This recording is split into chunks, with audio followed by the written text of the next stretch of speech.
ভোটের ময়দান এখন উত্তপ্ত, আর মাঠের সেই উত্তাপের পারদ মেপে একের পর এক জরিপ প্রকাশ করে চলেছে বিভিন্ন গবেষণা সংস্থা।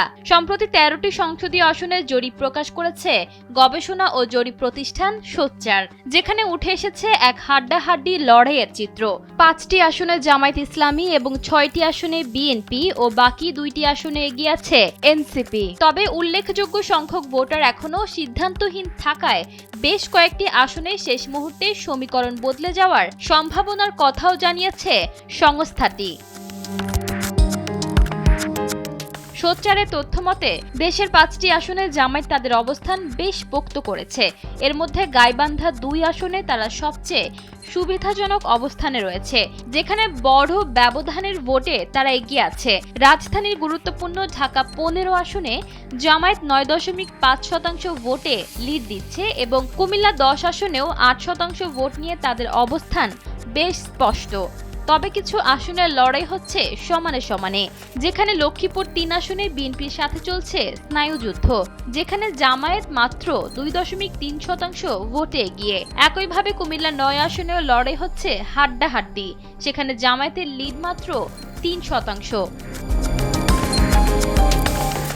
বিএনপি মোট 6টি আসনে এগিয়ে রয়েছে, যেখানে কয়েকটিতেই চলছে শ্বাসরুদ্ধকর লড়াই। চট্টগ্রাম 10, ময়মনসিংহ 9 এবং ঢাকা 1 আসনে বিএনপি বেশ সুবিধাজনক ব্যবধানে এগিয়ে থাকলেও অন্য আসনগুলোতে লড়াই তীব্র।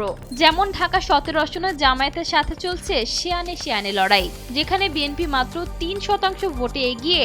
ঢাকা 13 আসনে বাংলাদেশ খেলাফত মজলিসের সাথে তীব্র প্রতিদ্বন্দ্বিতা করে বিএনপি প্রার্থী 2.8% লিড ধরে রেখেছেন। এদিকে সিলেট 6 আসনের লড়াই সবচেয়ে রোমাঞ্চকর মোড় নিয়েছে, যেখানে জামায়াতের চেয়ে বিএনপি মাত্র 0.7% ভোটে এগিয়ে আছে, যা যে কোনো মুহূর্তেই উল্টে যেতে পারে।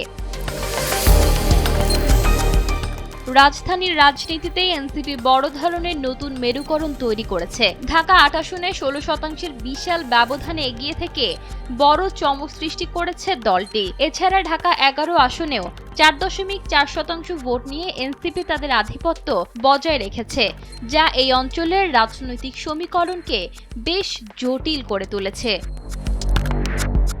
ইশিতা আক্তার, সময়ের আলো।